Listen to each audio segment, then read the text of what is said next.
limpahan nikmat yang kita terima, wabil khusus nikmat iman yang harus kita selalu jaga agar kemudian jangan sampai luntur apalagi hilang. Tentu itu sebuah musibah yang sangat besar. Oleh karena itu maka majelis ilmu harus selalu ada untuk menjelaskan lagi apa yang belum kita tahu dari agama. Bapak Ibu yang dirahmati oleh Allah Subhanahu wa taala, pada pertemuan atau kajian hari Kamis malam yang lalu pada hadis nomor 23 dalam kitab Arba'in An-Nawawi, di situ jelas Nabi berpesan, alaikum bisunnati wa sunnatil khulafa'ir rasyidin al-mahdiyin tamassaku biha wa adu 'alaiha bin nawajid. Berpeganglah pada sunnahku dan sunnah khulafa'ur rasyidin, dan gigitlah dengan gigi geraham, karena gigitan dengan gigi geraham itu gigitan yang paling kuat. Nah, tentu kita pernah mendengar ada orang yang mengatakan hadis yang serupa atau mirip, tapi bahasanya bukan berpegang pada Quran dan Sunnah, tapi berpegang pada Quran dan ahli bait. Nah, memang benar ada hadisnya, jadi tidak salah. Bahasanya Nabi SAW bersabda, jadi saya mengumpulkan banyak hadis yang semakna, tapi saya sampaikan satu aja, enggak semua.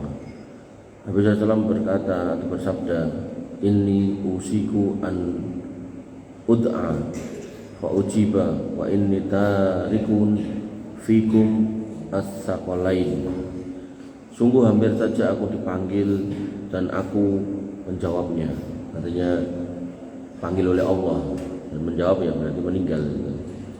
Dan aku telah tinggalkan untuk kalian dua perkara, as-saqalain, dua perkara yang enggak ringan, berat, yang harus kita pegang, yaitu kitabullah azza wa jalla wa itrati kitabullah hablun mamdudun minas sama'i ilal ardi wa itrati ahli bait wa innal latifal khabir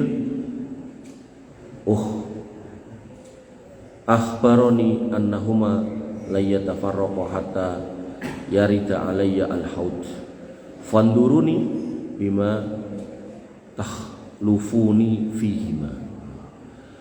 Bahwasanya akan kutinggalkan dua hal yang berat, yaitu kitabullah azza wa jalla dan keturunanku. Jadi hadisnya mirip, cuman yang satu Quran kali hadis kali sunnah, yang kedua Quran kali ahli bait. Nah, kemudian disebutkan lagi di sini bahwasanya kitabullah adalah tali yang membentang, mamdudun minas sama'i ilal ard, membentang dari langit sana, karena turunnya dari langit sampai ke bumi. Nah, kemudian dan keturunanku dari ahli bait. Nah, kemudian akhbaroni annahuma la yatafarraqu, dan Allah mengabarkan kepadaku kalau keduanya tidak akan berpisah. Artinya harus barengan. Ini loh, catatannya di sini. Harus barengan. Yaitu si ahli bait ini harus membarengi atau membersamai kitabullah, bukan dibalik, kitabullah yang ditata atau diatur oleh ahli bait. Dan mereka semua akan bertemu kepadaku nanti di telaga. Fangduruni, maka perhatikanlah atau perlihatkanlah kepadaku. Nah, maksudnya kita. Bima takhlufuni fihima, kenapa kalian menyelisih keduanya. Nah, jadi ada dua hadis yang kayaknya berbeda, tapi sebenarnya ini sama. Satu diminta untuk berpegang pada Quran kali sunnah, satu diminta untuk berpegang pada Quran sama ahli bait. Dimana kalau yang hadis yang kedua ini nanti akan dipertanyakan bagaimana sikap kita kepada Quran dan ahli bait di akhirat nanti. Nah, ini nggak mungkin bertentangan, karena yang sini sahih, yang ini juga sahih. Jadi harus kemudian bisa dikompromikan. Nah, komprominya Quran sama Quran kan sama. Maka di sini ada sunnah, ada ahli bait. Maka komprominya, bentuk mengkompromikannya, bentuk menggabungkannya, yaitu ahli bait yang sesuai dengan sunnah. Kan nggak mungkin ketika Nabi mengatakan pegang sunnah Quran karo sunnah, Lalu di sini pegang Quran karo ahli baitnya bertentangan sama sunnah, terus kita pilih ahli bait kan nggak mungkin.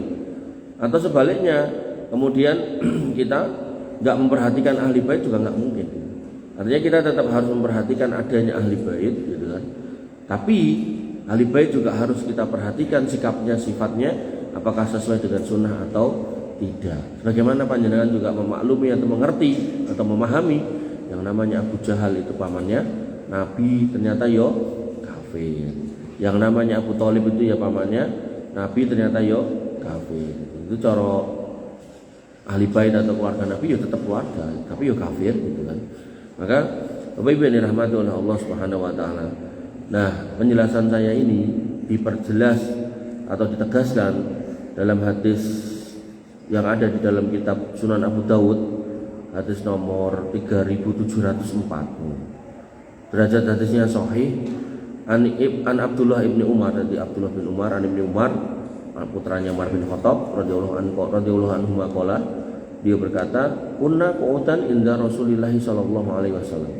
Jadi niki hadis tentang akhir zaman. Nanti saya tanya jenengan, udah terjadi apa belum? Jenengan jawab nanti. Karena kan jenengan juga hari ini hidup, jadi ngerti nanti terjadi apa enggak. Artinya Nabi sebagai seorang Rasul sudah mengabarkan sesuatu yang akan terjadi. Nah, nanti saya bacakan terus saya tanyakan, pun kedadosan apa dereng. Nah, fadzakarul fitan. Ketika kami duduk bareng Nabi, Nabi itu menyebutkan tentang macam-macam fitnah. Fitnah di sini nek bahasa Indonesia iki ngomong ning ra bener atau nuduh ning ra nek buktine ya, niku nek bahasa Indonesia. Tapi nek dalam bahasa Arab atau dalam Islam, fitnah itu maknanya sesuatu kejadian yang kurang baik, yang bisa bersifat musibah, bisa bersifat kerancuan dalam agama, gitu. Yang tentu itu nggak baik, nggak penak dirasake. Apakah dirasake dalam hati atau dirasake secara fisik ya, maka itu masuk dalam kategori fitnah. Jadi perbedaan makna ya, fitnah di dalam Islam sama fitnah di dalam bahasa Indonesia. Makanya kalau di dalam Quran disebutkan al fitnatu asyaddu minal qatl, fitnah kuwi lebih besar daripada pembunuhan, itu sebenarnya bukan fitnah nuduh, itu bukan. Tapi maknanya adalah kesyirikan. Karena kerancuan dalam akidah yang paling parah niku syirik. Nah, syirik niku lebih besar dosanya daripada pembunuhan. Bapak Ibu yang dirahmati oleh Allah Subhanahu wa taala, Nabi menyebutkan beberapa fitnah, nanti bakal kejadian fitnah siji, loro, telu gitu. Kemudian fa'aksara fi dzikriha, dan Nabi terus banyak menyebut hatta dzakara fitnatal ahlas, sampai beliau menyebut adanya fitnah namanya fitnah ahlas. Iki rong tak jelasin kene to. Oh nggih, pun. Soalnya kalau niki kula jelaskan pundi-pundi, karena kadang itu kita ngomong apa terus langsung dicandai Habib kurang ngomong ngono kuwi Mas. Aduh wis angel iki. Makanya ternyata ada hadis ini. Nah, Nabi menyebutkan yang pertama akan muncul adanya fitnah al-akhlas. Kemudian seorang sahabat bertanya, "Wa mal fitnatul akhlas ya Rasulullah?" Niku napa ya Rasulullah? Qala, kata Nabi, "Iya harabun wa harbun." Yaitu satu kondisi di mana kaum muslimin itu dijajah, ditindas dan diusir. Enten mboten niku sakniki? Enten. Ya apa suwene rek Bapak iki ngantuk kata. Karena sugane kopi wae Mas. Jadi ada jenengan menyaksikan sendiri toh bagaimana Palestina, amit. Kopi poteh. Teh manis. Nah, ini ada. Nah, kemudian summa fitnatus sarok. Lalu Nabi menyebutkan fitnatus sarok. Sarok kalau dari bahasanya itu dalam hadis lain ada Nabi mengatakan ajaban li amril mukmin, menakjubkan urusan seorang yang beriman, in asobat husaro sakaro. Nek dia mendapat sarok bersyukur. Sarok niku kepenaan, nikmat yang enak itu loh. Apa yo duit, apa yo apa lah pokoknya sing enak sing nyenengke ati. Bergelimangan kebaikan dari Allah Subhanahu wa taala itu sarok. Makanya kita diminta untuk bersyukur. Dan itu menjadi karakter seorang mukmin, kalau dapat nikmat apa aja, termasuk minum air putih bersyukur, alhamdulillah, teh hangat alhamdulillah, diparani putrane dikai sak yuta alhamdulillah 50.000 ya wis alhamdulillah ning sesuk tambah ya le. Mboten napa-napa niku putra jenengan. Nah, maka di sini disebutkan fitnah kan elek, sarok penak lho. Sing penak kok elek piye to iki? Kemudian beliau menjelaskan dahonuha min tahti qadamai rajulin min ahli baiti lho. Bentuke keluk sing kemebul metu saka sikile, ngisor sikile ahli baitku lho. Jadi disebutkan ahli bait muncul fitnah keluar dari kakinya loh. Artinya nggak semua ahli bait itu baik. Nah detailnya seperti apa? Nabi mengatakan, ini Nabi yang ngendikan bukan saya. Jadi bukan karena anyel sama mereka, bukan gitu. Tapi karena ini ada. Karena mereka itu sudah lancang sampai mengatakan gini, kalau ulama dalam hadis itu ada yang disebut ulama su', tapi yang namanya ahli bait gak ada ahli bait su'. Nah, ini dalilnya. Ben jelas, ben cetok gitu. Jadi mereka itu sudah menyatakan seperti itu. Sampai ada kalimat ahli bait yang namanya Habib itu ahli maksiat itu jek luwih apik timbang 70 kiai lho, coba piye. Coba, ini enggak masuk akal itu kan. Mosok ahli maksiat tok terus luwih apik timbang ya sisan wae no Abu Jahal luwih apik timbang Yahya sisan gitu kan. Enggak lah gitu kan. Ya, Bapak Ibu yang dirahmati oleh Allah Subhanahu wa taala, bentuknya gimana? Jadi dikiaskan bentuknya itu keluk niku berarti ruwet gitu loh. Jenenge nek keluk kan ra ketok dalane. Nah, ning keluarnya itu dari kaki ahli baitku. Nah, beliau menambahkan lagi penjelasannya yasumu annahu minni wa laisa minni. Dia ngaku dari aku ning sakjane ora lho. Ngaku-ngaku ketururanku ning ora. Nanti ini maknanya ada dua. Dia memang bukan keturunan Nabi, ning ngaku keturunan Nabi, atau dia keturunan Nabi, ning ra diakoni Nabi. Ya, nanti ada saya jelaskan, ada ayatnya yang mendukung. Jadi orang tuh kalau belajar hati-hati alon-alon itu genah ketemu dalan. Tapi kalau mau waton taklid, wah repot.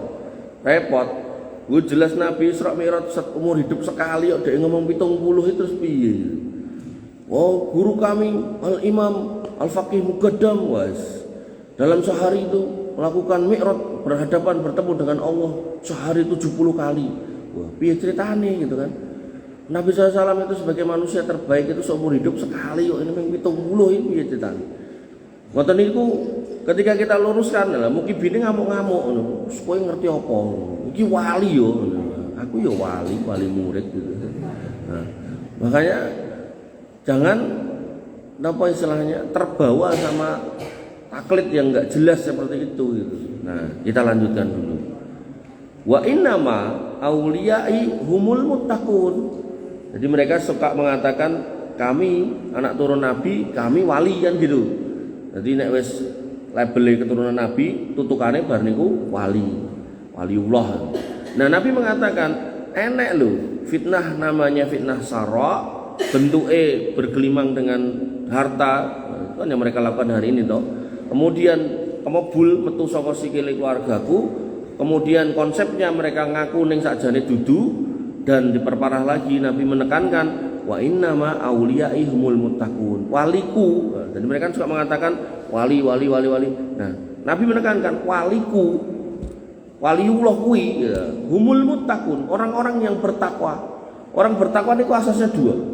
Dalam berkeyakinan dia nggak boleh berbuat kesyirikan. Akidahnya ini harus lurus di atas tauhid. Dalam amaliyah dia harus di atas sunnah. Jadi nek ngomong wali ning ra klamben ngalor ngidul ngetan mulon, wali apa gitu kok. Nek ngomong wali terus ra tau salat, wali apa? Oh dia wali majdub. Salat ning ndi? Ra tau salat. Lho piye to? Wali apa gitu. Artinya wali murid wis ra entuk ning kelas nggowo orang tua edan ini nggak boleh. Anu dek besok tolong bapaknya dibawa ke sini edan loh. Mbok yo sing warasan gitu gurune. Gurune yo wedi ngomong karo wong edan. Maka disebutkan bahwasanya kalau memang wali ya harus sholat. Wong sholatnya ini Mekah kok jenengan ra ngerti lho. Mekah sama sini itu selisih 4 jam, Pak. Dengan niku sholat menika dereng sholat gitu. Jadi nggak mungkin juga dia sholat di Mekah. Ataupun nek memang pengen sholat di Mekah, iku iso malah loro kabeh. Saat niki sholat, niki petang jam kan mriko. Sholatan mriko balik meneh mriki gitu. Nah, tapi pertanyaannya apakah Nabi gaweane ngoten kan mboten. Nabi niku nek pun sholatan Madinah nggih pun mboten terus dadak tekan Mekah. Kan Nabi ra iso ngilang loh. Orang yang mengatakan ada orang yang lebih hebat daripada Nabi, nah ini hati-hati, syahadatnya bisa rusak. Nah, jadi nek wis ngilang basa apa gitu. Padahal Nabi itu bisa sampai ke langit ketujuh, nek Allah menginginkan Nabi bisa bolak-balik ke Mekah sholat tiap waktu, jadi kan saged tur gampil gitu kan. Tapi Nabi enggak disuruh seperti itu gitu. Jadi Nabi nek sholat ning Madinah ya sudah, ora tekan ya-yaan tekan Mekah atau mungkin bendino dadak ke Masjidil Aqsa atau mungkin orang lain sholatnya sedino ping 5, nah gandeng itu ada selisih waktu. Nah, bar sholat mriki itu Nabi tiba-tiba ngilang ke Mekah, terus ngilang ke Masjidil Aqsa. Ben sholatnya pengen ngokeh dewe gitu loh. Tidak pernah Nabi melakukan kayak gitu. Nah, Bapak Ibu yang dirahmati oleh Allah Subhanahu Wa Taala. Nah, kemudian yang modelin tadi berarti nggak pun terjadi toh fitnatus sarok niki. Nah, kemudian Nabi mengatakan summa yastolihun nas ala rojulin kawarikin ala dilain. Kemudian manusia itu akan berkumpul bersatu di bawah kepemimpinan seorang yang panggulnya di atas tulang rusuknya. Gampangane nama badannya niku mboten sehat, mboten fisiknya niku mboten normal itu, ada sakit gitu. Wonten apa dereng? Suatu negara yang dipimpin oleh orang yang enggak sehat, orang yang sakit. Enten napa mboten? Ten pundi? Indonesia lho. Sinten? Gus Dur. Enten niku negara jenengan. Pengen dikat Nabi 1500 tahun kepungkur, kejadiannya ning kene coba. Jadi ketika fitnah sara itu muncul, akan muncul pemimpin yang memimpin suatu bangsa dalam kondisi sakit tidak normal. Ya enggak apa-apa dia memimpin wong Yus jadi presiden, enggak apa-apa. Jadi bukan berarti itu pemimpin yang salah, mboten. Cuma Nabi itu ngabarke gitu loh. Akan sampai muncul kondisi seperti itu gitu. Makanya dalam hadis di Arba'in Nawawi kemarin, bahkan ketika kita dipimpin oleh seorang budak, kita tetap harus bersatu di atas kepemimpinan budak itu. Termasuk dalam hadis ini, mereka kata Nabi, pada zaman fitnatus sara itu muncul, mereka akan bersatu di atas kepemimpinan orang yang tidak sehat. Udah terjadi dengan dipun mirsani gitu. Makanya Nabi SAW itu disebut sebagai shodiqul masduq, orang yang jujur dan yang diomongkan itu mesti benar. Tapi nek kita berusaha jujur ning gara-gara krungu critane kanca, ae lho si kae ngene. Akhirnya kita enggak menfilter, kita melu-melu ngomong. Akhirnya kita ini jane wong jujur ning kadang kala ngomong luput gara-gara nerokke omongane tanggane atau koncone. Tapi nek Nabi ndak. Nabi itu semua yang diucapkan pasti benar gitu kan. Bapak Ibu yang dirahmati oleh Allah Subhanahu wa taala. Lalu fitnah yang ketiga, summa fitnatu ad-duhaima, yaitu fitnah duhaima, la tada'u ahadan min hadil ummah illa latomathu latmatan. Tidak akan meninggalkan umat ini kecuali pasti akan mengenainya. Jadi fitnah duhaima ini sebuah kerancuan pemahaman sehingga sampai orang itu manusia itu bingung. Iki jane sing bener ndi? Jadi saya itu termasuk temen gini kata pas pengajian sak urane sampai ditanya sama kiai ten sing pojokan ten niku Pak sinten niku. Hukumnya ngucapke selamat Natal iki jane apa to ta? Karena ada ayat toh yang mengatakan bahwasanya salamun alayya yauma wulitu wa yauma amutu wa yauma ub'atsu hayya gitu. Salam keselamatan buat aku ketika aku dilahirkan, ketika aku diwafatkan dan ketika dibangkitkan dalam kondisi hidup gitu. Nah, itu kan berarti mengucapkan selamat hari Natal itu. Waduh. Jadi seruat itu gitu loh. Padahal ayat itu enggak pernah dipahami oleh ahli tafsir zaman dulu siapapun dengan pemahaman seperti itu. Ya akhirnya ya kita jelaskan dan akhirnya ya pada tanggal hari raya Natal itu ya saya keliling jelaskan itu gitu ke masjid-masjid yang saya tentu ada pengajian. Harapannya ya biar bisa clear. Tapi apalah arti saya gitu loh. Gampangannya Ustadz cilik Ustadz kampung dibandingnya ada tokoh-tokoh besar. Saya ngitung itu ada 7 Bu, Pak. Tokoh besar, itu nek saya sebut nama jenengan ngerti, si A, si B, si C, mesti ngerti wong niku tokoh nasional.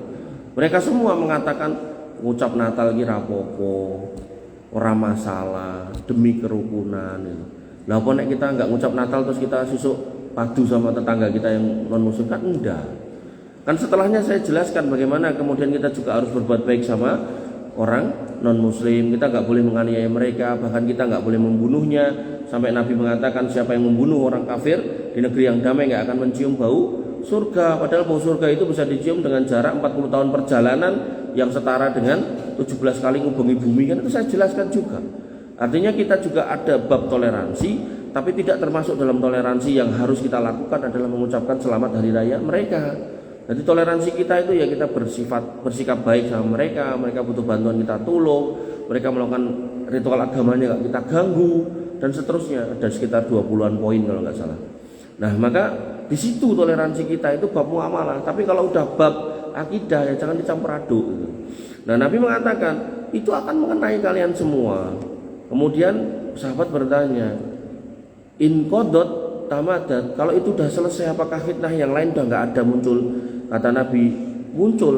Bahkan disebutkan Nabi SAW, yusibur rajulu fiha mu'minan wa yumsi kafiron. Sampai puncaknya ada orang yang kamu jumpai pada kondisi paginya itu masih muslim, mungkin dia masih bareng sama kamu jamaah sholat gitu kan, tapi sore harinya sudah kafir. Hatta yasiron, sampai manusia itu terbelah dua. Ila kustoto ini, dan belah menjadi dua kelompok. Kustotin imanin la nifaqo fi, yang satu yaitu orang-orang yang iman tidak ada kemunafikan di dalamnya. Wa kustotin nifakin la imana fi, dan setengahnya orang yang ngaku iman tapi di dalamnya ada kemunafikan. Makanya saya sering sampaikan tentang bab alam akhirat, bagaimana manusia itu ketika naik ke atas mizan, ke atas sirat untuk melangkah, apakah dia tercebur atau selamat menuju surga, maka yang kecemplung di situ 4 orang. Yang pertama orang kafir, orang munafik, orang musyrik, dan orang fajir. Orang fajir pelaku dosa besar yang lali tobat, tapi nek tobat diampuni 14. Nah maka orang kafir ini jelas orang yang agamanya tidak Islam. Nah orang musyrik ini sosok ya wong Islam, ngakune Islam ning sregep sajen, sregep melakukan kemusyrikan, kesirikan gitu. Nah yang ketiga orang munafik ini jelas wong Islam tapi benci banget sama Islam. Ketika dijelaskan loh akidah kita nggak boleh mengatakan inilah kowe iki opo. Nah gitu, hal-hal seperti itu banyak hari ini. Dan Nabi sudah menggambarkan akan terbelah dua. Kata Nabi, fa idza kana zakum, kalau 3 fitnah ini sudah muncul di hadapan kalian dan kalian sudah menyaksikan itu ada fitnah ahlas tadi nggih jenengan pun mirsani enten, fitnah sarok jenengan pun mirsani enten, kemudian fitnah duhaima jenengan pun mirsani enten gitu kan. Maka kata Nabi, fantadiru ad-dajjal min yaumihi aw min ghadihi. Maka entenono delok dajjal metu nek rasa iki yo sesuke gitu. Nah saiki dan sesuk itu bisa bermakna mungkin 10 tahun, 100 tahun, 1000 tahun, wallahu alam, kita enggak tahu. Yang jelas otomatis ketika itu terjadi, dulu enggak terjadi, maka begitu itu terjadi berarti tambah dekat. Nah, nanti bentar lagi nanti akan muncul Mas Dajjal. Bapak Ibu yang dirahmati oleh Allah Subhanahu wa taala. Nah, tambahannya yang bagaimana saya sampaikan, kok ada ahli bait yang oleh Nabi disebut dia bukan ahli bait. Makanya tadi Nabi mengatakan yasumu annahu minni wa laisa minni. Dia ngaku sebagai keluargaku ning sakjane dudu. Jadi kemungkinan dua, dia memang bukan ning ngaku-ngaku atau dia keluarga Nabi ning enggak diaku sama Nabi. Nah, dalil penguatnya adalah Quran surat Hud ayat 45 sampai 46, kisah tentang Nabi Nuh alaihissalam dan putranya. Jadi Nabi Nuh itu disuruh bikin kapal perahu gede, begitu kemudian sudah dibikin, dikasih banjir bandang, perahunya naik, putrane gelelep, ken munggah kali bapaknya munggah orene le, putrane nggak mau, ndak, kula ajeng renang ten bukit sing paling dhuwur. Bapaknya ngomong, le iki adab Allah iki ora mung banjir biasa. Nek sejenenge adab Allah kula ngersake kabeh wong sing ora gelem munggah kene mati kabeh. Munggah ora. Ngeyel, anak ngeyelan pokoke iki.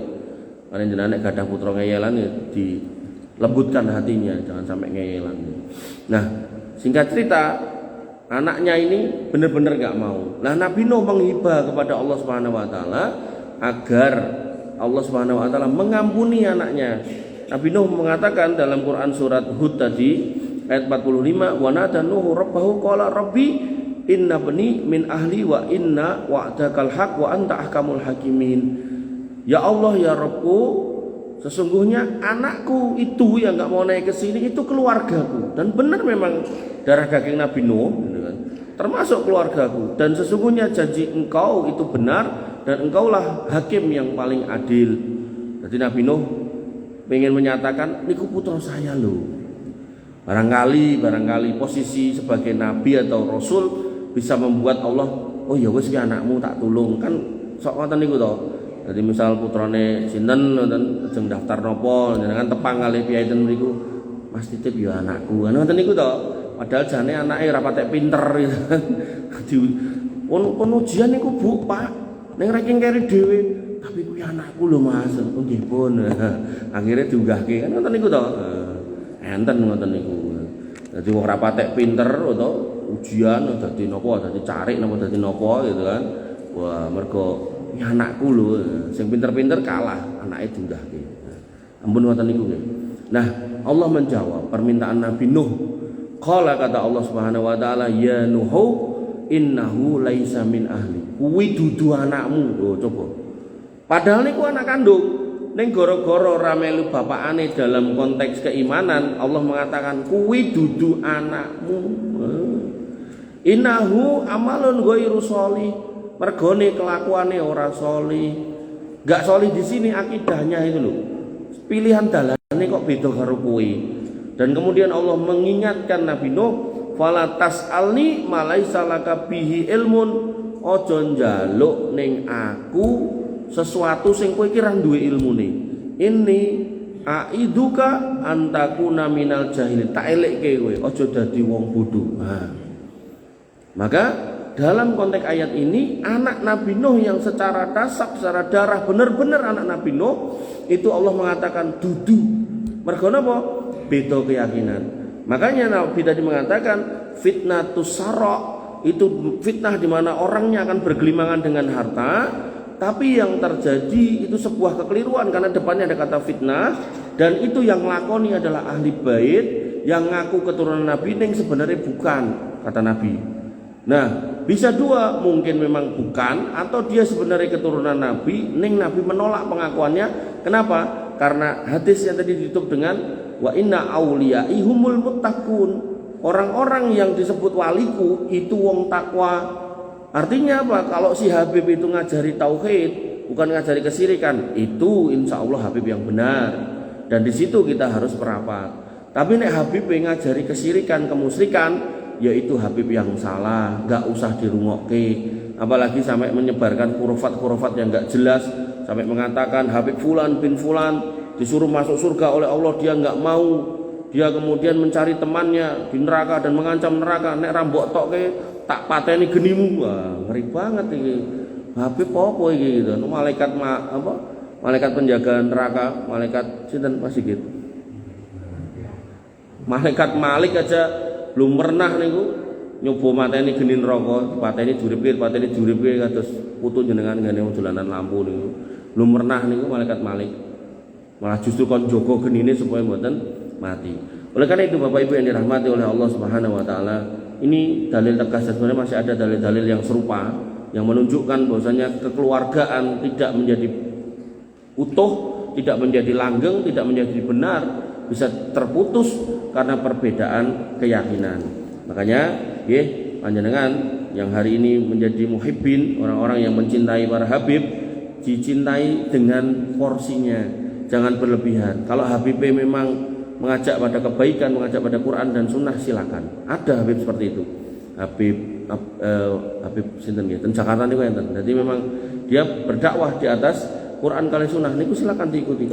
Tapi nek mau biak-biuk nggih, teko ning kuburan gitu, terus nanti dicepake kotak infak gede, bongkaran duit 5 karung, 7 karung gitu kan. Nah, itu fitnatus sarok, itu yang dicari oleh mereka.